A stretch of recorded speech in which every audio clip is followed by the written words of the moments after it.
Well, Second Peter chapter 2, Peter is pretty tart. He offers a pretty direct, could I say, kind of profile for folks who pushed back against God and his design. He says, these people, this is in verse 12, these people blaspheme in matters they do not understand. They are like unreasoning animals, creatures of instinct, born only to be caught and destroyed. And like animals, they too will perish. In our world, we're not very accustomed to that kind of, that's negative, right? And ooh, that's so harsh. Well, it is harsh. I wouldn't want to paraphrase it to water down the harshness, though, because it's also true. These people are not innocent people who just didn't know any better. No, these are the people who have chosen a path, and if they didn't choose it for themselves, they chose what somebody else suggested to them. See, this is all by choice. And that is a thing that our culture pushes against pretty mightily.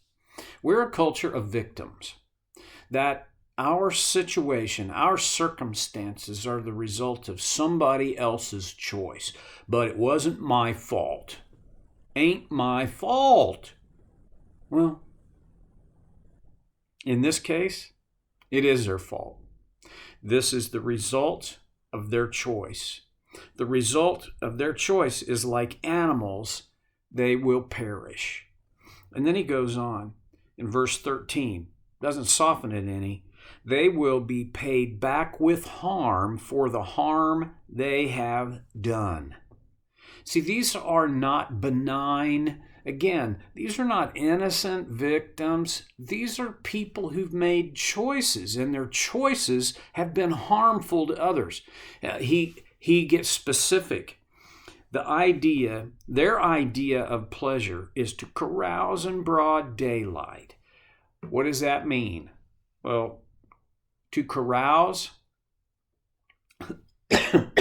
excuse me, essentially to carouse means to party, and not just to have a nice party. It means to go nuts. This is like the out of control fraternity party, right? Think Animal House, if your conscience permitted you to watch that. Or, you may be young enough you don't even know what that is. But anyway, okay. But carousing, this is an immoral and inappropriate level of unrestrained nuttiness. I don't know even how else to say it. This isn't about, they just got a little over the top. No. That's not carousing is not a little over the top. Carousing is basically far over the top. And Peter says they're doing it in broad daylight. So what does that imply? It implies they have zero regard for what is appropriate, for what is right. See, for a believer to carouse, well, there's not a lot of gray area here. It's prohibited. We are instructed in various other places, primarily in Paul's writings, not to carouse. That God's design, his people don't do that. Does that mean we don't celebrate? No, it means we celebrate. We enjoy life. We thank God for the good things in a good way, and we're happy. We're not these, don't think of it as the old puritanical, if you smile, you can't be godly. I remember when I was a kid, we had least favorite elder that I've ever had anything to do with in the church where I grew up. I've told you a little bit about him before, Brother Mantle. The man never smiled. I never saw him smile. My dad was the preacher at the church for 9 years. I was there from 7th grade through my freshman year in college. Never saw the man smile. And one day I had worked up the nerve and I said, Brother Mantle, why don't you ever smile? Or you don't ever seem happy. And his response was, I'm happy on the inside. Well, to plagiarize generations of preachers and Christian comics, you kind of need to let your face know what's going on in your heart. To carouse does not mean to be happy and even noisily happy. No, carousing involves sexual immorality. It involves drunkenness, which is, by the way, you can get drunk on alcoholic beverages. And when you are drunk, you are out of control of your senses and your thinking ability. There are other substances that can do that. What I'm saying is, this is not just, whatever, you think of certain groups of people that they just party more often and they're a little louder, they play the music loud, and, that's not what we're talking about. They carouse in broad daylight, meaning they have no. One of the ways I would suggest on this is that they have no boundaries. They don't observe anybody else's boundaries. To carouse in broad daylight. See, in Peter's culture, what should be going on during broad daylight? Well, okay. You got to call on what you know of ancient life. And one of the things we know about ancient life is they didn't have electricity. So you know what they did during the daylight hours? They worked, because it was expensive to keep candles when they really didn't even have candles as much as they had oil lamps. Oil was expensive. It wasn't free, and everybody didn't just have an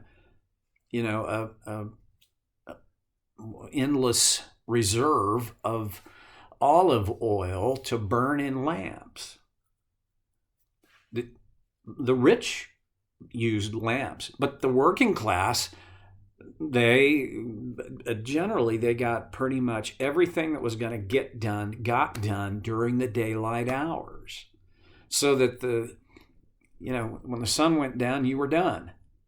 We can't even relate to that. Because when the sun goes down for us, we just flip on a light. Now, so here's where I'm going. In Peter's day, during the daylight hours, in broad daylight, that's when you did your work. That's when you did, that's when actual normal life was to take place. Well, these people, it wasn't for them about normal life. It was instead about the party.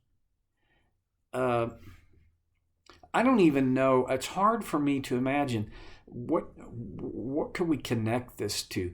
I lived for 13 years in Las Vegas, and I'll be honest with you, there are a lot of settings in Las Vegas where people carouse in broad daylight. It is when you get on the strip, that strip would not be there if it weren't for carousing. But I have to tell you this. I really loved living in Las Vegas.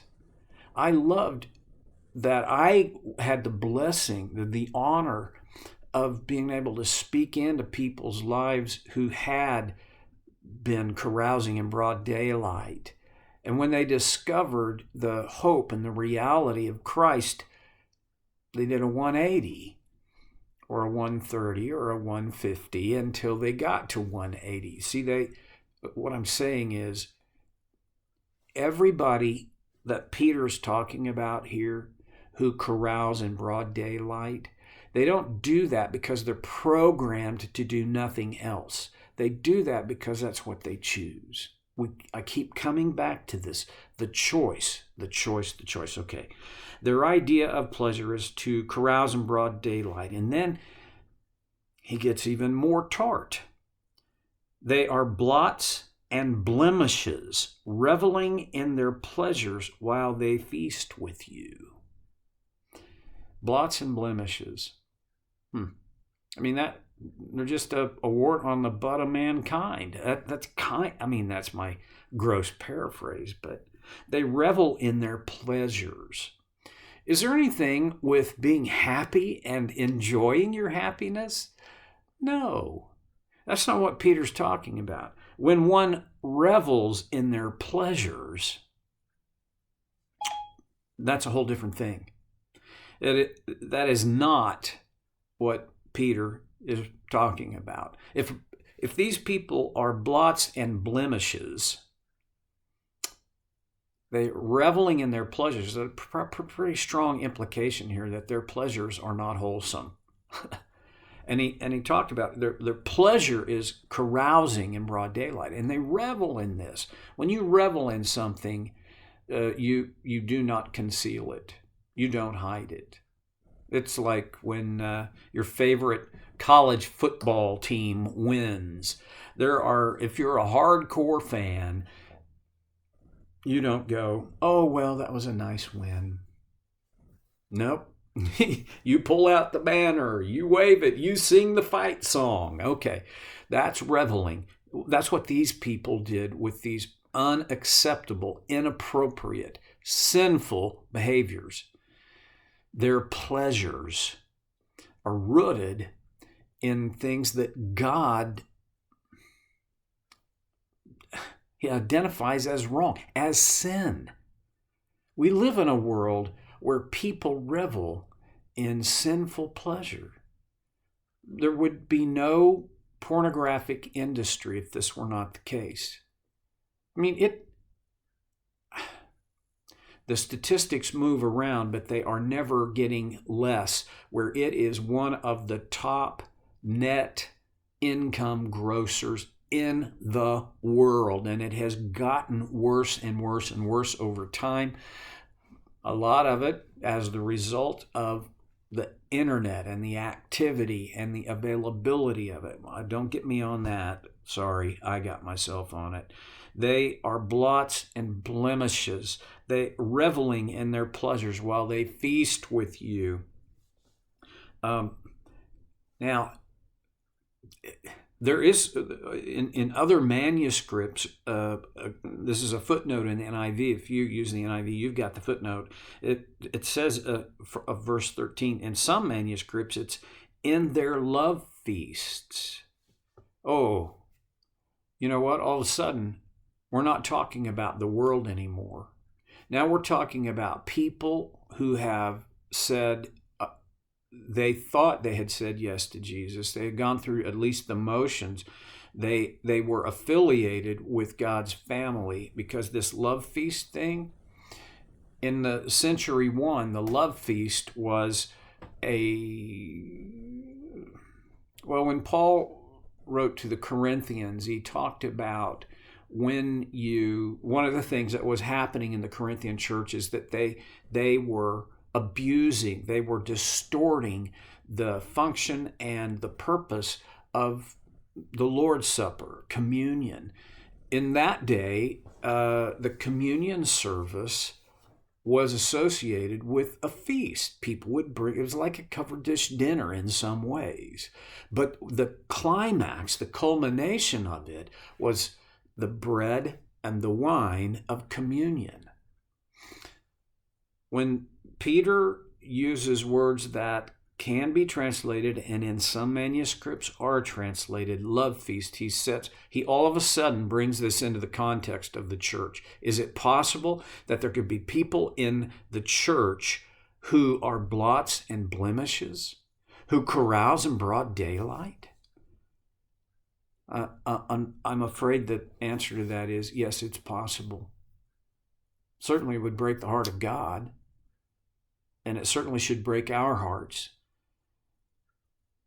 What I see in this for me, and maybe for you, is, I don't ever want to be that guy. I don't ever want to be a blot or a blemish. I don't ever want my values to trump the truth of Scripture. I don't ever want my pleasures and my desires to become so big and so important that everything else has to take a position much down the trail. That's harsh. That there are people in the church who this could be said of them. Could it be true today? I'm going to leave you with that.